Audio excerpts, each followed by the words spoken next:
Okay, this is the first edition of the SciFi Fridays, one of the channels of content which I'm putting out mainly on my Substack at authormichaelcampling.substack.com. But, I'm sharing this stuff everywhere. So if you're watching it somewhere else, welcome. Thank you very much.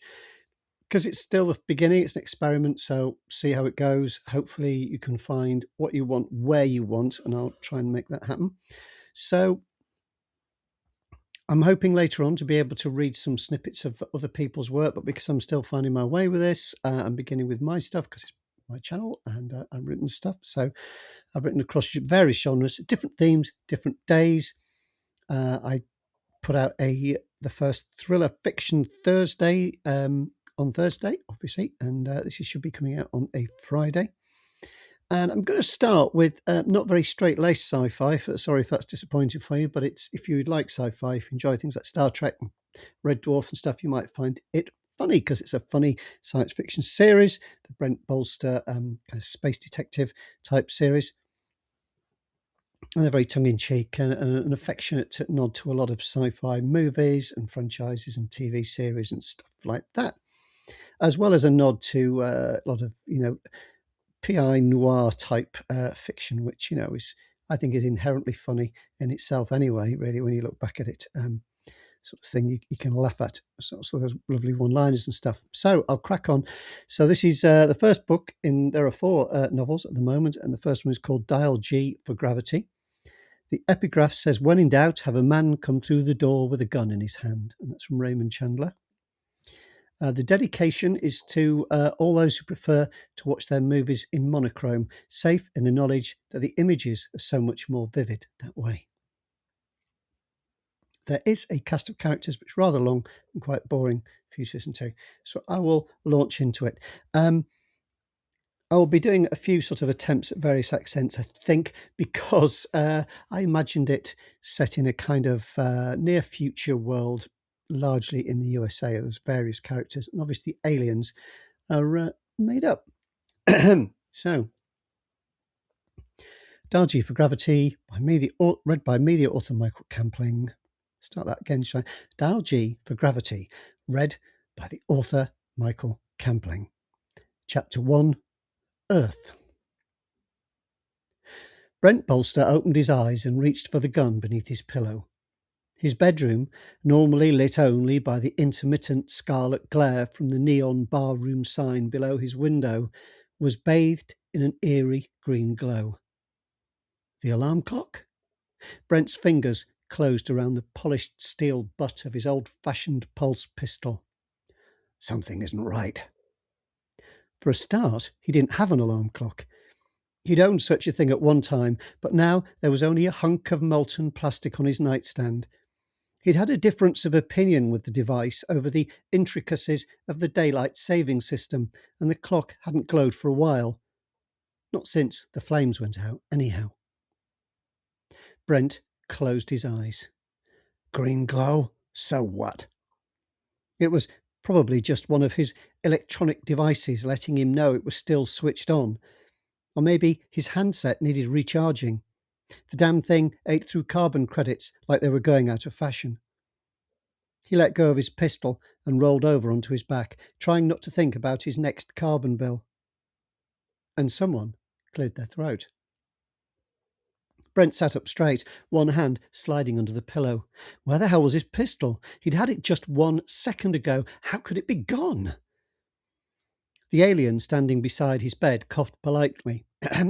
Excuse me, but are you looking for something? What the hell does it look like I'm doing? Brent demanded. What's the use? He stopped searching and eyed the alien. The creature was a typical Globon, tall, at least 6'4", and humanoid, with the usual complement of arms and legs. Its head was roughly egg-shaped, the bald dome of its smooth skull catching the glow from the computer tablet the creature held in its hand. But at least this alien was fully clothed, decked out in a pristine blue flight suit, the tight material emphasizing its angular body. Brent hated it when the Globons showed up naked. It was enough to put him off chorizo for life. So, what do you mean by busting in here in the middle of the goddamn night? What do you want? The alien grinned, its pale lips pulling tight to reveal a row of pointed white teeth. Honoured Earthling, my name is Rawgeeb, and I'm pleased to say that tonight I shall be your abductor. Brent groaned. Not again. He patted his hand across the cluttered surface of his nightstand, receiving only a small electrical shock from the ruins of his digital clock. But then his fingers closed on his wallet. He flipped it open and held it up for the alien to see. Take a peek at that asshole and get the hell out of my apartment and don't come back. Rawgeeb leaned forward, craning his neck, the wrinkled skin growing tighter as his neck extended. Yes, that's very impressive. Keep it up and you'll soon be able to clean... Oh, sorry. Yes, that's very impressive. Keep it up and you'll soon be able to claim a free hot beverage of your choice. What? Brent rifled through his wallet, flipping through its array of plastic pockets. Wrong damn card. Oh, I don't know, Rawgeeb offered, retracting his neck. I was quite impressed. You only need 6 more stamps, and then you'll have your reward. Just think of it. Cappuccino, latte, flat white. The choice is endless. He rubbed his hands together. I'm rather fond of a double ristretto. Brent gave him a side eye. I thought you, beings couldn't drink coffee. Technically, we're not supposed to, Rawgeeb said with a hint of sadness in his voice. I mean, the caffeine is, well, it's a potent hallucinogen for us, but it's the taste that I can't resist, and the aroma. Ah, the scent of freshly roasted Arabica. There's nothing like it. He shrugged. It's a shame it drives me out of my mind. The last time I had a Starbucks, I was convinced I was being chased by an enormous dog. I've never run so fast in my life. 3 days, solid. By the time the coffee wore off, I was in the place they used to call Nebraska. Brent grunted. Same thing happened to me. Really? Sure, except substitute coffee for bathtub bourbon and Nebraska for a Norwegian fishing boat en route to the Newfoundland colonies. And the dog? What creature did you imagine was chasing you? The hound was real, all right. A 3-headed German shepherd. And on the other end of its leash... God. The hound was real, all right. A 3-headed German shepherd. And on the other end of its leash was a nasty piece of work from the irradiated zone who'd somehow got the impression that I'd stolen his wife. And had you? Brent shrugged. How the hell would I know? Weren't you listening when I told you about the bathtub gin? Bourbon, Rawgeeb corrected. What do you say, bourbon? Bourbon? Rawgeeb corrected, sounding affronted. Bourbon, gin, how the hell would I remember what colour it was? It was 3 days before I could feel my teeth again. Yes, it's a fair point, I suppose.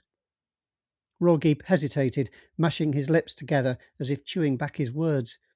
But it wasn't long before his tongue won the battle. Damn it, though, the details are important. You see, I was listening very hard in point of fact. Local languages are a skill of mine. Not everyone picks up on Earth-based idioms, but I've made a study of them. I'm in the 2nd year of the advanced soap opera course, and I was the highest in my cohort. I can't speak today. I'm in the 2nd year of the advanced soap opera course, and I was the highest in my cohort when we went through the level 3 sitcoms. Bazinga, Brent drawled. Rawgeeb raised his eyebrows. We covered the Big Bang Theory in kindergarten. I'm afraid I never really enjoyed it. You and half the Western Hemisphere, Brent said distractedly.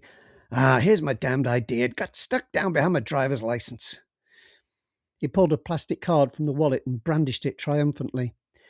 Read it and wait, my friend. He leaned forward, extending his arm. Just don't do that thing with your neck again, all right? It gives me the creeps. Rawgeeb inclined his head to read the card. Association of Galactic Investigators. I see. Good. So you can tick the box and put me down as immune from abduction. Then you can head on out and pick on some other poor sap, okay? Ordinarily, yes. Brent frowned. What's the problem? Which part of immune from abduction don't you understand? Go on, get! Vamoose! Scram! That won't be possible, I'm afraid, Rawgib said, pulling a gleaming metal band from his breast pocket. You see, that is a perfectly nice AGI card, although I must say the photo doesn't do you justice, but... But nothing. I'm a member and that's an end to it. So goodbye. It's been swell, really it has. We must get together for a drink sometime. Heck, maybe I'll buy you an espresso when you can take a trip to Crazy Town for the weekend. But you have to get the hell out of my apartment and let me sleep right now. Rawgib took a step closer, towering over Brent. As I've already made clear, I recognised your AGI card, but unfortunately for you, it expired last Tuesday. As of now, you are fair game. Brent fumbled for his bedside lamp and flicked the switch. Then he turned the card around in his hands, studying both sides. Oh, for God's sake! Quite so, Rawgib said, stretching the metal band between his hands, his long fingers stroking its lustrous surface. Now, in order to optimize your abduction experience, what kind of cabin would you prefer for the duration of your stay with us? Probing or non-probing? Brent paled. What? He shook his head. I mean, you can't be serious. I'm AGI. I must have made a mistake on the renewal, that's all. I've been with the AGI for 6 years. You can't just... He broke off suddenly as Rawgib leaned over him and moved the metal band far too close to Brent's throat. Wait, what the hell is that thing? Just a precaution, Rawgib said. We call it the restrictor. But you didn't answer my question, although... He broke off to chortle under his breath. Of course, all the cabins, or cells as we used to call them, are the same, and everybody gets the full probing treatment. But I thought I'd try out my little joke. I came up with it after studying an episode of Friends in our Academy of Human Interaction, although I can never quite get the intonation correct. Neither could Matt LeBlanc. Rawgib froze. How can you say that? He was my favourite. His double entendres were perfect. In this academy of yours, did they by any chance show you Joey? Of course not. Rawgib regarded Brent with a weary frown. You know, we may take people from their families and subject them to an agonizing series of brutal experiments before implanting radioactive probes in the back of their necks and controlling their minds, ultimately driving them to madness and a lingering death. But we're not sadists. Brent blinked, his mind rebelling, refusing to believe, even for 1 second, that this clown was really proposing to snatch him. And Rawgib seized his opportunity, snapping the band around Brent's throat. No! Brent yelled, but no sound came from his throat. A tingling crackle of static electricity swept over his body, and before he could react, he was plunged into an icy darkness, his consciousness slipping away. That's it, he thought. Now I'll never get that free Americano. And then the darkness took him. That's the end to chapter 1. Sorry, there was a few mistakes in it, but I'm either going to do these live or record them as live. This is a recorded one, but I'm doing it as if live. So if I go wrong, I'm just going to take a little step back and take another run at it. So I hope that that's part of the experience. It's authentic, you know. So yeah, I wrote that quite a few years ago. I still find it quite funny. So you get an idea. So I hope my American accent wasn't far too off beam, you know. It's the best I can do at short notice. There's a lot of characters in this, and I'm sure I'll get some of them wrong because some of it is set with alien races on various spaceships. Because as well as the investigative thread, there's a whole space opera kind of thread where it takes the action takes place on a battle cruiser. And there's various warring factions, and there's lots of nods to Star Trek, which I'm very fond of. So, yeah, hope you found it fun. Look out for places you can find it. If you think, wow, I really want to read the book, well, it is available on Amazon as an ebook, and the paperback should be available elsewhere. It's called Dial G for Gravity.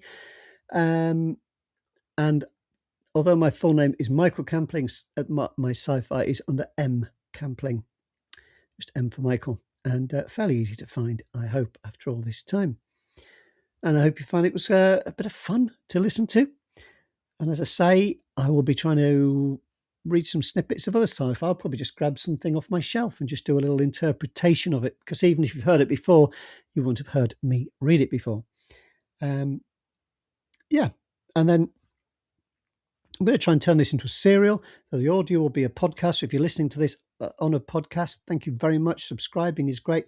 However you're watching, listening, encountering this thing, please feel free to subscribe, like, share. All those things are important. They are great. As we go on, I'll be sort of mentioning little ways of just helping me to keep going. You can become a paid member on Substack. Absolutely no option to, totally optional to do that. I'm going to keep it all free, no paywalls. It's all going to be there, but so you won't really get anything extra other than a thank you shout out in the show, which I'll do. Give you a shout out. And that's really all I can offer, because I don't have time to do extra episodes, especially for paying subscribers. It is what it is, because I'm going to do different themes on different days. I'm hoping to do a Mystery Monday, for instance, and we'll take it from there. Oh, and a Time Travel Tuesday is my latest plan. Sci-Fi Friday through a Thursday, Wednesday kind of off. Who knows? I'm slacking, aren't I? Yeah. And maybe I'll put in some other snippets of various fiction, because there are various short stories that I've written as well, which are sort of suspense type stories. So there would be slightly longer episodes, perhaps, where I do a couple of different things. It'd be lovely to have comments wherever you're watching, listening, etc.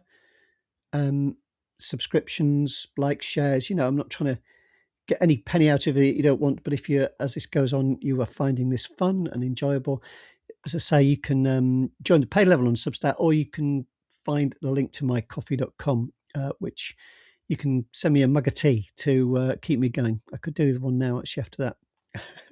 And as we, hopefully, I'll try not to make so many mistakes. I made a few this time. But,